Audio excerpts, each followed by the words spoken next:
Assalamualaikum warahmatullahi wabarakatuh. Perkenalkan, nama saya Muhammad Rida Sapitri, peserta Latsar CPNS golongan 3 angkatan 28, kelompok 4, BPSMD Provinsi Kalimantan Selatan tahun 2021. Di sini saya akan mempresentasikan tentang analisis isu efektivitas kinerja individu berdasarkan tupoksi di tempat kerja. Identifikasi isu. Peranalisis. 1. Keterbatasan pembelajaran jarak jauh pada pembelajaran PJOK pada masa pandemi COVID-19. Kedua, kurangnya minat baca pada peserta didik. Ketiga, keterbatasan sarana dan prasarana untuk mendukung pembelajaran PJOK. Selanjutnya, analisis lapisan masalah dengan metode USG. U untuk urgensi, yaitu seberapa mendesak suatu isu harus dibahas.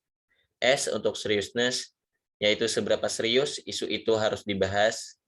G untuk growth, seberapa besar kemungkinan memburuknya isu itu jika tidak ditangani segera. Isu yang pertama, keterbatasan pembelajaran jarak jauh pada pembelajaran PJOK pada masa pandemi COVID-19. Untuk tingkat urgensitas masalah, 5. Untuk tingkat keseriusan masalah, 5. Untuk tingkat pertumbuhan masalah, 4. Jadi totalnya 14. Isu yang kedua, kurangnya minat baca pada peserta didik.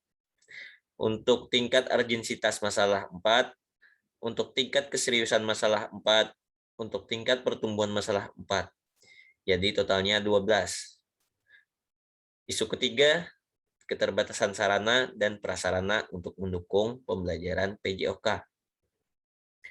Untuk tingkat urgensitas masalah 3, untuk tingkat keseriusan masalah 3, untuk tingkat pertumbuhan masalah 4. Jadi totalnya 10. Dari ketiga isu tersebut, isu keterbatasan pembelajaran jarak jauh pada pembelajaran PJOK pada masa pandemi COVID-19 menjadi prioritas pertama. Selanjutnya, analisis isu dengan metode APKL. Isu yang terpilih yaitu keterbatasan pembelajaran jarak jauh pada pembelajaran PJOK pada masa pandemi COVID-19. Aspek pertama, aktual. Maksudnya, isunya benar-benar terjadi. Penjelasannya, dampak pandemi COVID-19 berimbas pada dunia pendidikan yang menyebabkan dilaksanakannya pembelajaran jarak jauh, dan ini menjadi isu yang selalu dibicarakan, baik pemerintah, guru, orang tua, peserta didik, maupun khalayak umum. Aspek kedua, problematika.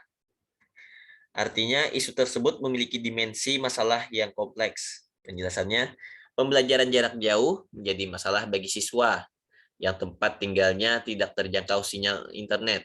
Dan yang terjangkau sinyal internet pun, orang tua harus menyiapkan biaya tambahan untuk paket kuota internet peserta didik. Aspek ketiga, kekhalayakan. Artinya, isu tersebut menyangkut hajat hidup orang banyak. Penjelasannya, masalah ini dihadapi semua elemen dunia pendidikan, peserta didik, masyarakat luas dari berbagai tingkat ekonomi. Aspek keempat, kelayakan. Artinya, isu tersebut masuk akal, realistis, logis, dan dapat memunculkan inisiatif pemecahan masalahnya. Penjelasannya, pembelajaran jarak jauh berdampak ke berbagai aspek, terutama aspek kualitas pendidikan. Oke, kita lanjut. Analisis isu dengan diagram fishbone. Penyebab, yang pertama, keluarga. Kurangnya dukungan orang tua, kemudian tingkat ekonomi tidak merata. Kedua, sarana dan prasarana. Sinyal internet yang tidak merata, juga tidak semua siswa memiliki HP Android. Yang ketiga, bahan. Pendidik yang kurang menguasai ilmu pengetahuan dan teknologi. Dan kurangnya kreativitas pendidik dalam pelaksanaan pembelajaran jarak jauh. Keempat, kemampuan. Siswa kurang mampu menguasai teknologi. Siswa belum mandiri dalam belajar sendiri. Akibat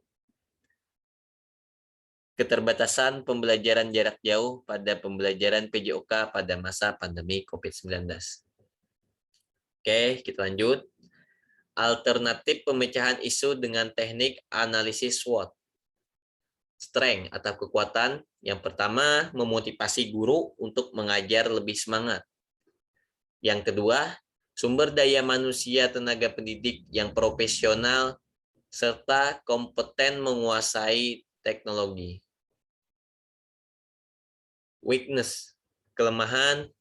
Yang pertama, tidak semua guru menguasai teknologi.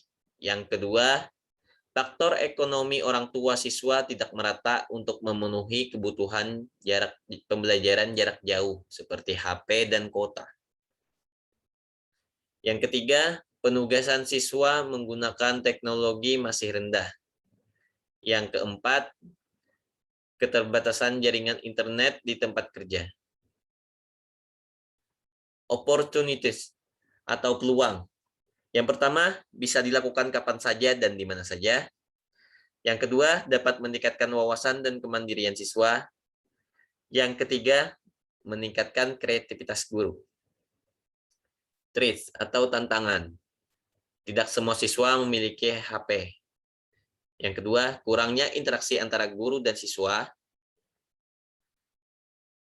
Yang ketiga, perlu biaya tambahan untuk kuota. Yang keempat, pembelajaran cepat jenuh atau bosan. Yang kelima, guru perlu memiliki keahlian dan kreativitas. Oke.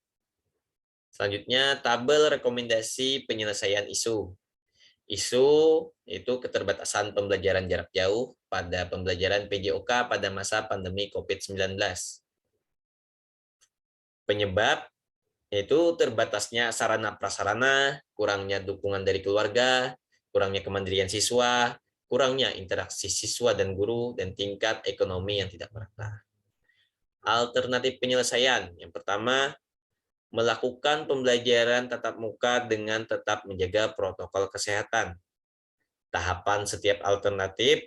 Yang A, melakukan sosialisasi pembelajaran tatap muka dengan protokol kesehatan ketat kepada siswa dan wali murid. B, menyiapkan tempat cuci tangan dan protokol kesehatan lainnya. Yang C, melakukan simulasi pembelajaran tatap muka dengan diawasi Satgas COVID-19. Yang D, menyusun jadwal pembelajaran tatap muka sesuai ketentuan dari dinas terkait pada masa pandemi. Hasil yang diharapkan yaitu hasil belajar siswa atau peserta didik meningkat. Para pihak-pihak yang terlibat yaitu Dinas Pendidikan, Satgas COVID, kepala sekolah, guru, orang tua, serta peserta didik. Alternatif penyelesaian yang kedua, memberikan pelatihan kepada guru agar bisa mengikuti perkembangan ilmu pengetahuan dan teknologi sehingga dapat diterapkan pada pembelajaran jarak jauh. Tahapan setiap alternatif. Yang A, mengikuti setiap pelatihan yang berkaitan dengan ilmu pengetahuan teknologi untuk pembelajaran. B, menerapkan setiap ilmu yang didapat pada pelatihan pada pembelajaran jarak jauh. C, membagikan ilmu yang didapat pada pelatihan pada rekan sejawat. Hasil yang diharapkan yaitu guru mampu menggunakan teknologi untuk pembelajaran jarak jauh. Para pihak yaitu guru dan dinas pendidikan. Sekian presentasi analisis isu efektivitas kinerja individu berdasarkan tupoksi di tempat kerja dari saya. Terima kasih.